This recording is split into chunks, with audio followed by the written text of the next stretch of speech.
Welcome, everyone. I'm Laura DeFranco, the CEO of Brave Healer Productions, where we are helping the world experience what's possible. And here today to help me with that mission are some of the authors of a new book that we have coming out. Actually, it came out today. Oh my gosh. The Ultimate Guide to Leaving Your Legacy. 22 powerful lessons on leading as a sole professional. Before I introduce these amazing women to you today, a huge thank you goes out to Camille Miller. Camille is the lead author of this book. And Camille, thank you so much for your vision and your mission, what you do at the Natural Life Business Partnership. And this is your third book in this very powerful series with experts who are stepping up to really redefine legacy. I mean, it is that good, you guys. Wait till you hear from our authors today. So just a huge gratitude to Camille for walking this publishing path with me over the last few years and putting out these beautiful, beautiful books. So, as a mind and body alchemist for women over 50, Diane Amelia Reed helps busy midlife women create an easy, personalized approach to building strength and vitality for lifelong independence. Welcome, Diane. We Hey, have Dr. Dora Wolf. She's the former CEO of Wolf Behavioral Health and founder of Your Mental Health Mentor, an online educational platform currently in development. Welcome, Dora. thank you. And Laura Bell is here. She's the owner of Full Life Wellness, where they champion women, mainly moms, to lean into self-discovery as a path to healthy connections with their children. I can't wait to get into these conversations with you guys today. Diane, you're going to start the party off. Give us the why behind this legacy chapter that you wrote. Yeah, thanks. My chapter is called From Status Quo to Surf Life in Mexico, the third one in the book. And I felt compelled to tell this particular story from my life because it provides two lessons I learned that also kind of seem relevant to addressing limitations I hear many people self-impose, just like I used to, and sometimes still do. But the first is about reframing language that we use to speak about ourselves, moving away from identity statements for instance, I have anxiety, and shifting them to statements of circumstance like I sometimes experience anxiety. And it may seem like nuance and wordsmithing, but it's powerful because it's so much easier to feel like you can change a circumstance than you can change your identity. That certainly came into play for me. And the second lesson is about how to practice taking little tiny risks so you create a little bit of a successful track record for yourself. So when that big, exciting, and of course, terrifying, life changing risk comes along, you've got the confidence to say, yeah, I'll give it a shot. So both lessons provide a path to helping you live your best and your fullest life. And to me, providing that example to others is just about the best way you can leave a legacy.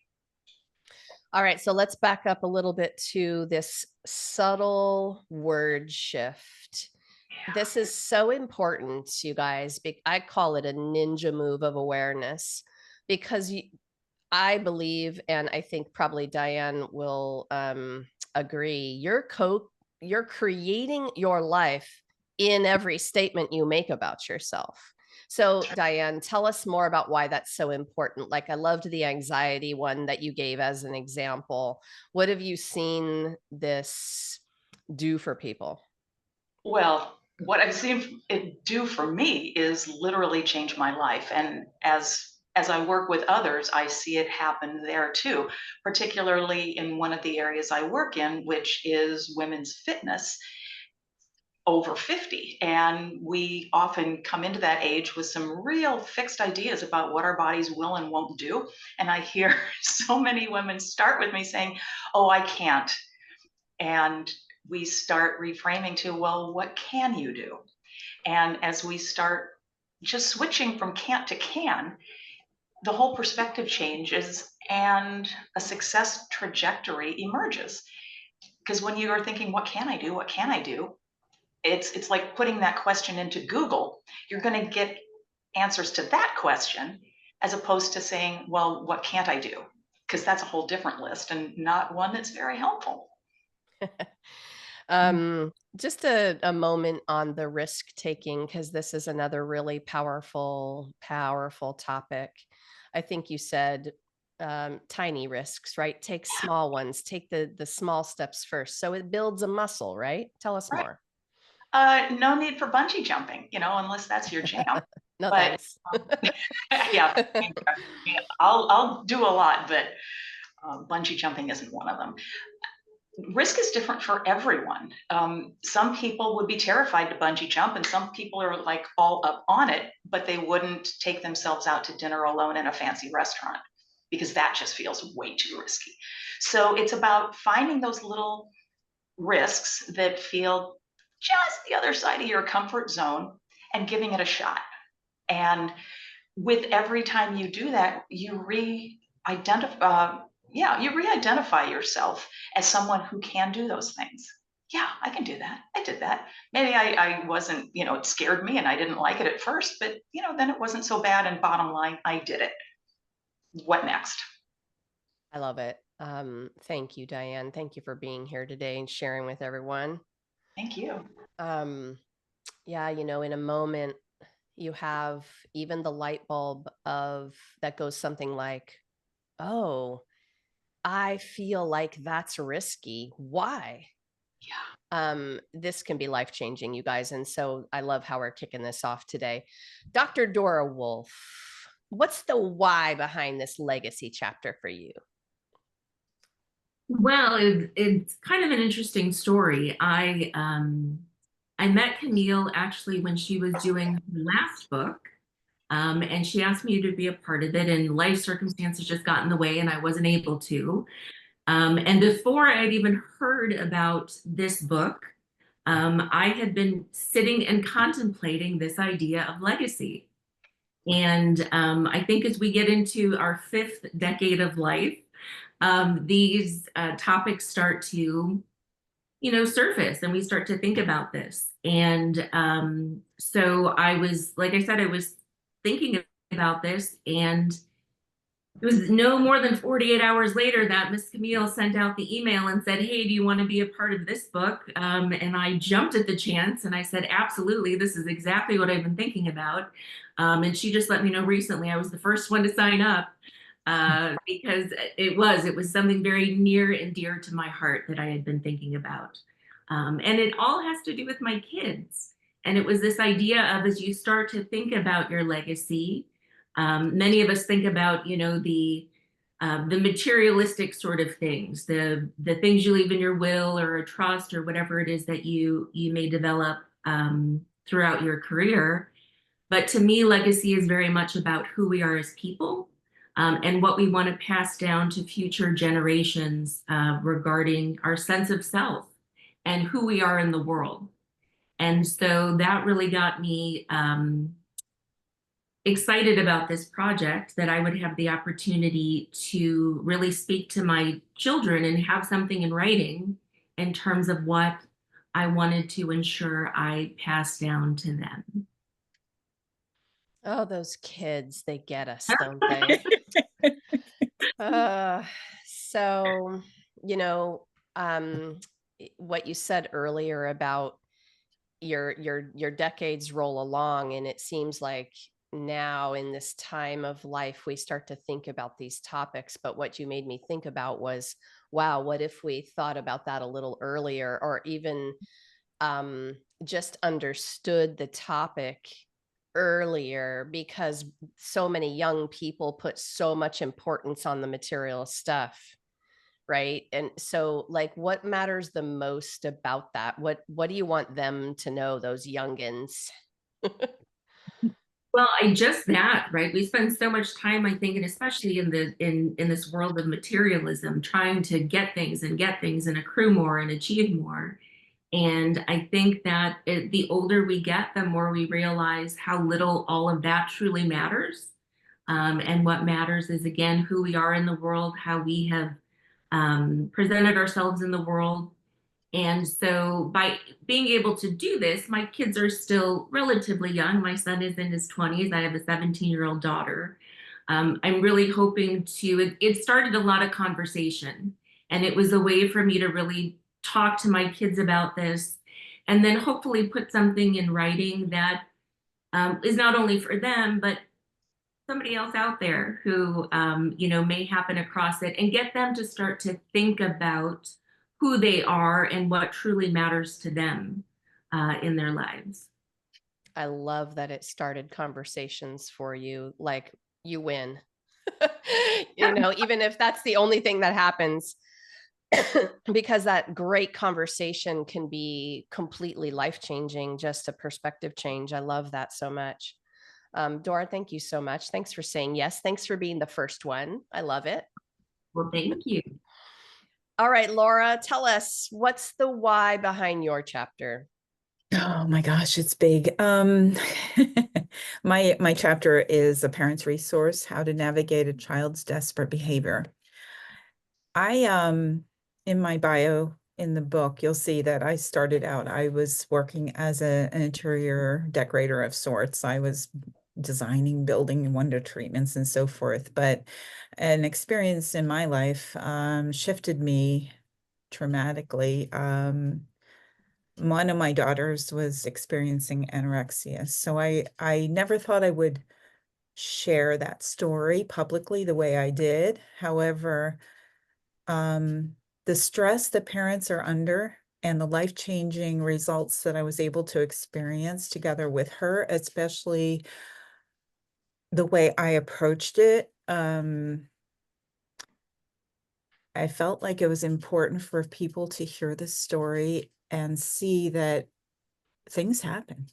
Like, it doesn't mean you're a bad parent or, you've done something wrong in some way. It's more about how do we navigate this new experience and shift the story so that we and both us and our children can have a growing and learning experience through it rather than making it a bad thing.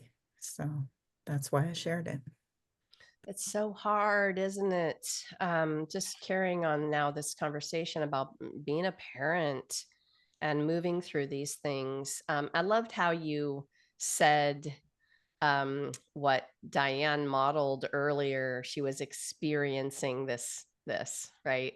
And I love that you that you did that just now as another example, because when it's something that happens when you're so young and you identify with that, wow, can that carry on, right? But to have an awesome mom like you with the awareness that you have, that's going to change things. And I think that's really the piece, right? What that awareness. um on the bad days for you, did you have a practice for yourself? Yes. I would The first imagine. yeah, well, I was a very spiritual person always, so I did share some things in the book, but the biggest thing I can share at this moment is I paused. I didn't go into reaction. I paused. Every time I saw something new, I stopped and thought and prayed and just thought, okay, let me get centered so that I can show up as the best person for her, because I knew enough about reactatory, responses and how fragile this situation was that I wanted to empower her, not but I needed to empower myself to show up in that way.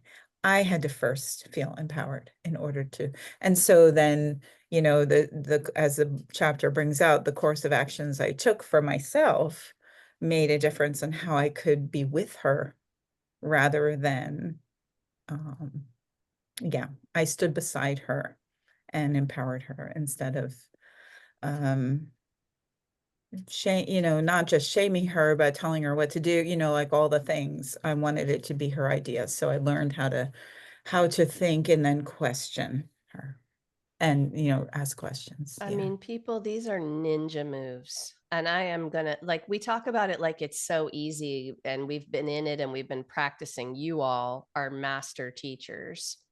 and you've, committed your lives to understanding these awareness processes and being the people you are in the world. And I love hanging out in the sandbox with you guys for this reason. But as Laura talks about this, I that is hard to do. And in the moment, even if our listeners take away that piece where like there's power in a pause, man, just pause a moment before you open your mouth and feel it inside of you. Because I think our discomfort creates a reaction. And so you taking responsibility for that, Laura, is everything. I love it. Anything else you want to say about that? Yeah, I just want to say that writing that chapter was a huge move on my part because it helped me to, I don't think I really understood what I did until I was writing the chapter, Mm. because I deconstructed the process and I just hope it serves someone. Yeah. Oh, for sure. And even just hearing this conversation today is definitely going to help somebody understand it at another level. Laura, thank you. Thank you also for saying yes to this and for being Yeah, here to share. that was a big thing. Yeah, I know. And it is for a lot of people. We're helping so many people. A huge thank you to the three of you for not just saying yes, but like I also challenged you to be vulnerable and to allow people to get to know you a little bit and why you're even writing about legacy, and you all did it so brilliantly. The chapters also have these practical tools and experiences you guys get to do, from the chapters. So I'm so excited about that piece too, because you're in such good hands with these coaches and therapists and teachers and master teachers in this book. So, Dora, I'm going to come to you with this. Camille trademarked a term called soul professional. And I love that term. What does it mean to you, being a soul professional? Well, I think that kind of goes to the chapter that I wrote in the book, which is about leading with love and authenticity, and being able to step into your truth. Um, Another interesting situation that I ended up in with Camille was when she had when we talked about her last book that she did, and a story that I had shared regarding, I was very successful in the private practice that I founded. Um, but I founded it from a place of truly loving what I do, and loving to be of service to people and just to bring my knowledge of everything that I've learned to people. That really comes from my soul. Like that was the genuine thing. And what I wasn't prepared for was this idea of business that sometimes really gets in the way, where you have to start thinking about numbers and profits and all of that. And how I really started to lose myself when all of a sudden there was this shift to focusing on other things. I was growing this business and it was expanding, and it took a lot of work to kind of get back to my why and why I started. And it was one of the reasons why I chose to shift out of private practice and into another platform, because it was a way for me to kind of come full circle and remember why I was doing this. And I think when you're a sole professional, money's great and there's nothing wrong with, making money and having goals. But if that's your only why, I think you very easily lose yourself. And so being able to, like I said, come back full circle and remember why I was doing all of this, coming from a place of authenticity, going inward and discovering what your truth is, who you really are, why you are really here, I think makes all the difference. And if you lead with that, I think that you're leading with your soul. And I think that's the definition to me of a soul professional. I love it. I love the way that you kicked that question off. Okay. It's so hard to go second and third after that beautiful description, isn't it? Laura, you're next. What do you want to add to that? Like, what has being a soul professional meant to you? I love the question, and I want to say that the program I'm revamping, actually, I always called the art of soulful parenting. So I have thought a lot I've thought a lot about that word in the first place. And of course, that's what attracts me to Camille. But so I'm going to read you a definition that really resonates with me, and maybe it'll add to what's already been shared. It says a timeless presence, a reliable, calm, and detached from daily drama that pulls us in many directions. A person who can be in touch with their self throughout most days is what we call a soulful person, a person of inherent beauty and serenity. And so I guess that's why I called it my program by, use that word in there, because to me it's a grounding strength that allows you to lead in difficult times, whether you're a parent or just a person living life. It's that solidness that allows you to flourish out, from the inside. Love it. I love that addition too. You guys are just giving the juiciest of answers here. Okay, Diane, what do you want to add to that? What's it meant for you? So I didn't start my business until I was 60, and that's coming up on 7 years ago. Yay. Hey. And along with the launch of my business came a real deep dive into my own personal development. And what I have learned and evolved to over time is taking the greatest guidance from my highest self. And it doesn't really matter the work that I'm doing, whether it's personal services or what the work is. When I or you or anyone is really aligned with their soul, their highest self, boy, it all just gets richer, smarter, more synchronistic. Everything clicks, and it just makes life easier. So if that's my best attempt at a definition of a soul professional, it's not so much about the work you do, but how you align yourself to do it. Yeah, beautiful. I love that. This is such a great example too of why I also love bringing you all together on a topic like legacy for this book.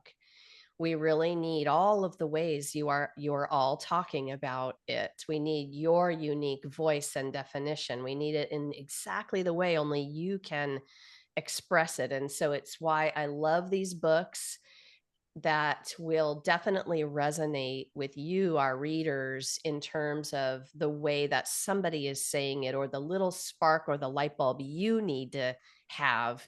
You're going to get it because we've included all of these beautiful voices in this book. So, okay, here's the biggie. This question, right? It's a big question, but Laura, what's the most important thing you want people to know about leaving their legacy in the world?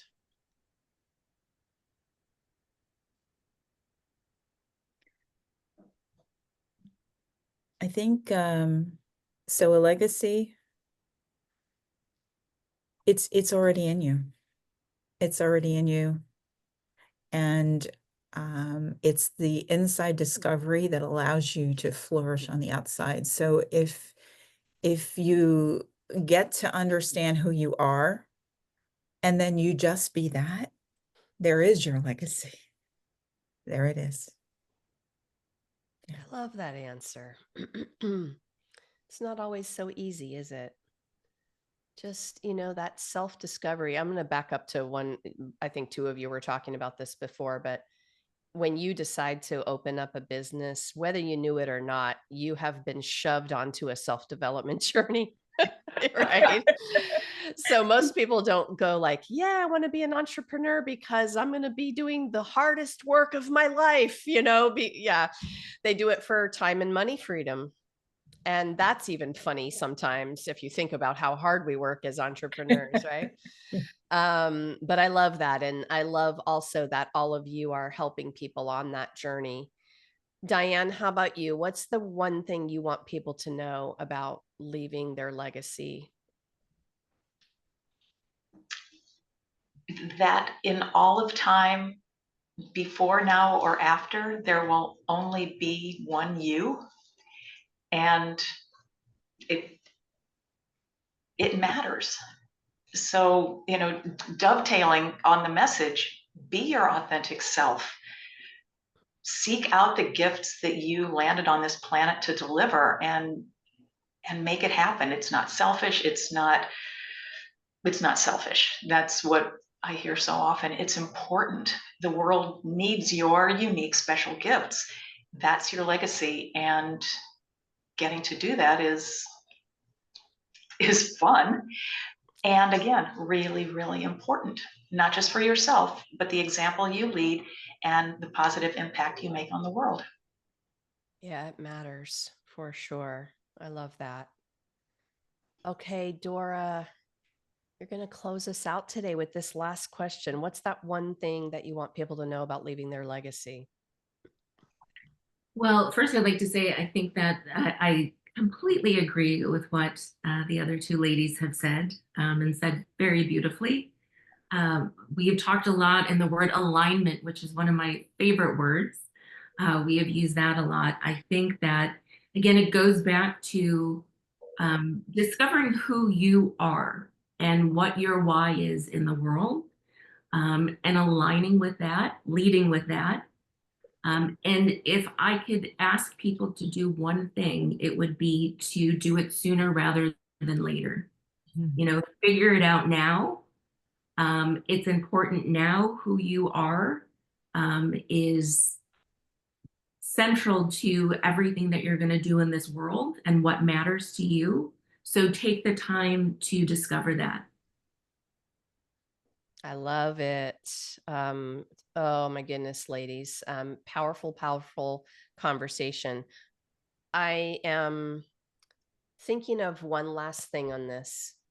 I'm thinking of that moment where I was sitting looking at the sky, literally going, I have no idea who that authentic self is. And if you guys are listening and you're in that space, right? All three of our authors talked about that. Find that place, discover that alignment, figure that out. And if you're like, I don't know, then good. You are in the spot of the biggest possibility of your life, the biggest opportunity of your life. And I think the one thing I want to add is my GPS to that was joy. So it's not going to be far off for you. It's going to be what helps you feel good, joyful, love-filled, and grateful. And so that is alignment to me.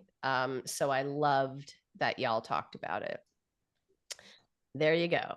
Today, for those of you who aren't visually watching this, today look for joy. And that was the sign that Diane just showed to everyone.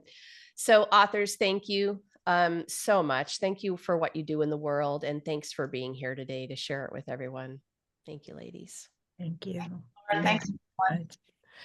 So you guys remember to join us for the book launch party. We're going to have a Zoom party on September 20th at 10 a.m. Eastern. I've got info down below for you.